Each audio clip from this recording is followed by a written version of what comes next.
Hi, YouTube. Welcome back to A Life of Compounding Interest. Thank you for joining us today. I started writing my first book a little over 2 years ago. I started my blog a little over a year ago. And I started this YouTube channel a little over 4 months ago at the time of recording this. Now, I don't say this to tell you that I've achieved some wild following or a bunch of success in this, not at all. But I really just want to talk about the imposter syndrome that goes along with all these things. When I'm writing my book, I'm wondering if it's any good at all, if it's worth the paper that it's printed on, if, I'm even writing in a coherent fashion. In my blog, I'm wondering if I'm actually reaching the audiences that I hope to, if anybody finds it valuable. And I'm actually not here to just try to make everybody mad. So I do wonder how it lands. And then YouTube is its own special version of cringe because I'm sitting here giving unfiltered, unrehearsed thoughts, just talking at a camera.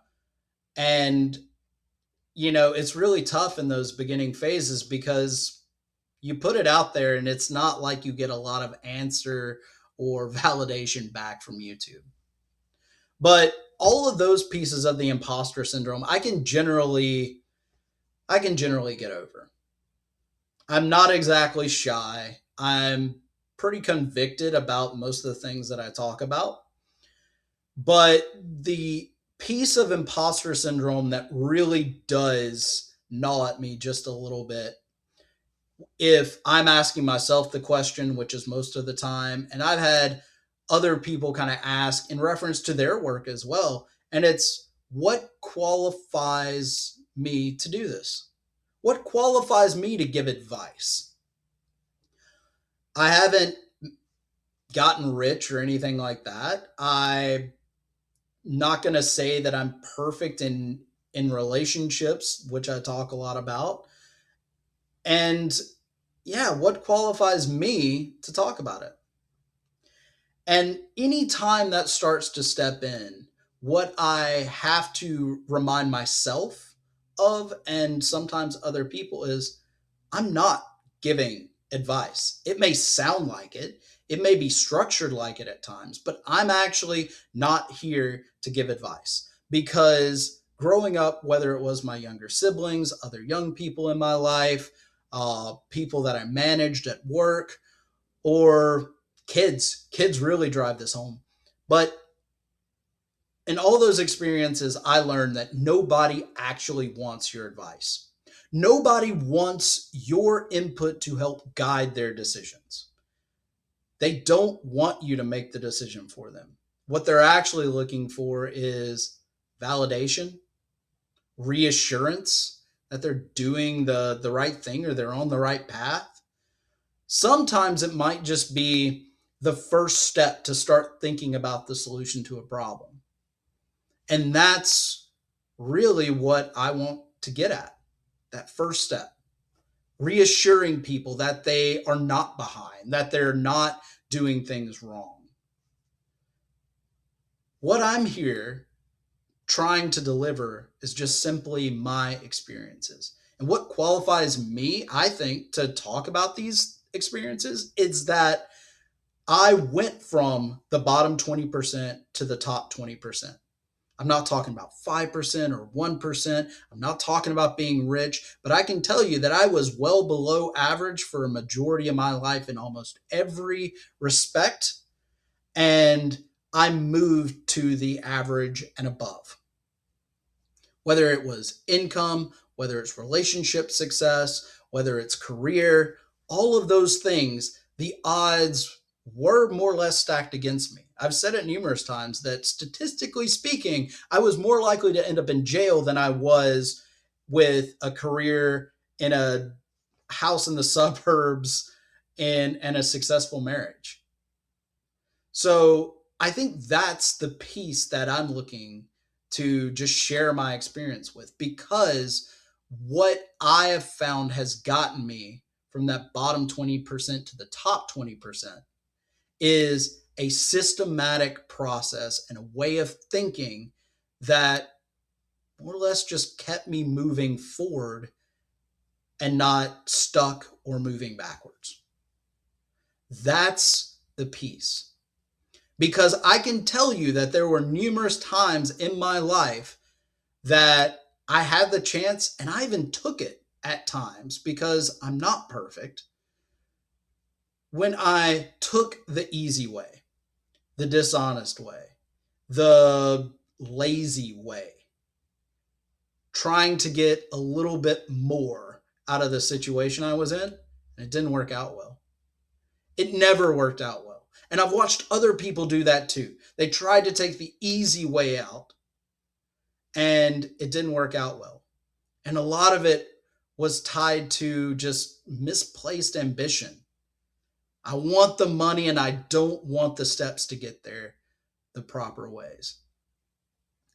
And I just watched so many people falling into those traps, and it makes things worse for everyone around.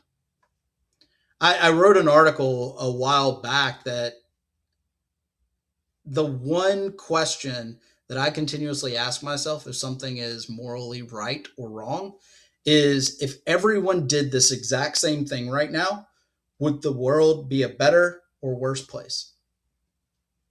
So, trying to live that out on a daily basis for decades, it's given me those experiences. I've seen the pitfalls and I've seen the benefits that come when you stick to this framework that I try to talk about. So that's what I think qualifies me, or at least gives me the reason to sit here and talk at a camera. And then the other part of this, when I know that I sound a bit pompous or entitled, it happens. If you talk about money and being a little bit more than average, there's no way to avoid that kind of feeling that you're pompous. And that's not it.